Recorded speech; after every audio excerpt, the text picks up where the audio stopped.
Oui, je dirais que si on veut aller aux choses véritablement globales, il y a au fond de tout cela un projet méthodologique que je construis depuis plus de 30 ans aujourd'hui, et qui est le projet d'une méthode d'analyse des systèmes de pensée, pour reprendre la très mauvaise expression de Foucault, dont je fais la critique quelque part, et peut-être même dans ce livre. Euh, En fait, il s'agit d'une théorie pour l'action. Il s'agit d'une théorie qui permette effectivement de procéder à de l'analyse de discours en situation au moment où l'on est exposé d'une manière parfaitement réitérée et régulière à ces discours, qui sont effectivement souvent des discours faux, des discours injustifiables, des discours de nature strictement idéologique, qui entretiennent avec la science parfois une référence trompeuse. Et tout ce système de prudence dont j'essaie de donner les premiers éléments théoriques dans des ouvrages aussi anciens que La pensée hiérarchique et l'évolution ou La raison classificatoire, trouve une sorte de point d'or qui est en même temps une introduction à la méthodologie en elle-même, dans Qu'est-ce que le matérialisme, publié il y a quelques années chez Belin. Effectivement, ce livre a produit auprès de son lectorat un effet quand même assez considérable d'après les retours que j'en ai eus, et ça m'encourage à essayer de populariser en quelque sorte, non pas des recettes d'émancipation théorique, parce que ça ne marche jamais, mais d'inciter les lecteurs auxquels je m'adresse, parce que je m'adresse malgré tout surtout à des lecteurs, à essayer de voir comment les choses fonctionnent à l'intérieur de mes propres analyses. C'est-à-dire que je ne peux pas en produire en une phrase le résumé. Je ne suis pas Évariste Galois qui va résumer sa théorie mathématique en quelques heures de la nuit d'insomnie qui a précédé son duel où il allait trouver la mort. Un théoricien dans les sciences humaines ne peut pas faire ça. En revanche, il y a un certain nombre d'idées-forces. Ces idées-forces ont pris naissance beaucoup plus que chez les philosophes à travers ma lecture de Darwin. Cette lecture a été déterminante pour tout ce qui compte à peu près aujourd'hui et qui restait ininterprété sur le plan de la science elle-même. C'est-à-dire, qu'est-ce que véritablement l'origine de la morale? Quel est le rôle de la religion là-dedans? Comment peut-on s'émanciper du discours religieux tout en maintenant l'exigence morale? Ces questions, je les estime résolues à travers ma méthode et à travers aussi les illustrations que j'en donne dans mes études darwiniennes.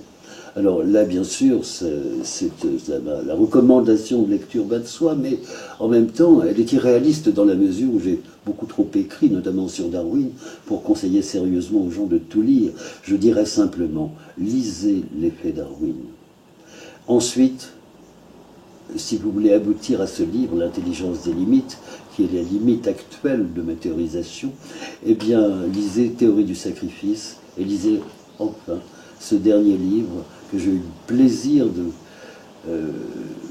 de fabriquer avec des amis, puisqu'il s'agit des éditions Groupen, que je salue, et qui contient en quelque sorte, pour la première fois peut-être, un certain nombre de prises de position contemporaines sur les grandes questions de civilisation.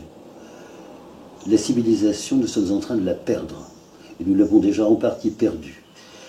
Ceux d'entre nous qui pensent qu'il faut construire des murs contre des gens qui fuient la guerre, ou qui fuient la misère, ou qui fuient l'inondation, ne sont plus des civilisés.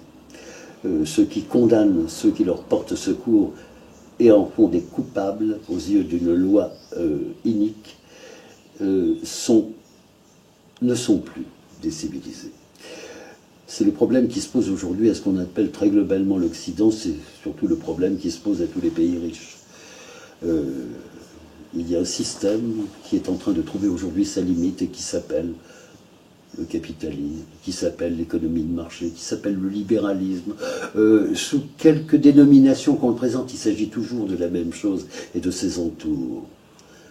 Et cela, il va falloir le comprendre avant que la réalité ne soit cette sanction terrible que nous voulions avant, d'une manière presque utopique, être une sanction de la conscience et de l'intelligence humaine, contre un système devenu inacceptable. Aujourd'hui, si ce système est inacceptable, il y a peu de gens qui en sont conscients, hélas, parce que son grand effort, malgré sa désadaptation croissante aux nécessités de la vie, et notamment de la vie communautaire et de la vie internationale, eh bien, ce système nous a si fort imprégné du sentiment de l'impossibilité d'une alternative que la plupart des gens qui voudraient le combattre pour le substituer autre chose sont aujourd'hui dans une sorte de résignation. Il n'y a pas de testament politique à proprement parler dans les paroles que je prononce aujourd'hui. Ça serait beaucoup trop encore. Il y a simplement une volonté qui ne peut pas mourir. La volonté que la civilisation ne soit pas remplacée par une barbarie résurgente,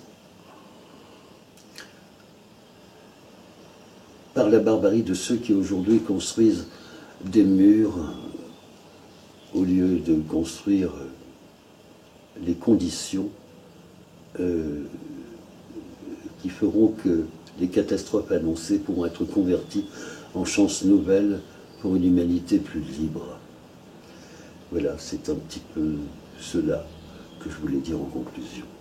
Autrement dit, et comme je le dis quelque part, peut-être même à la fin de ce livre, la barbarie construira des murs, la civilisation construira des villes et plantera des forêts.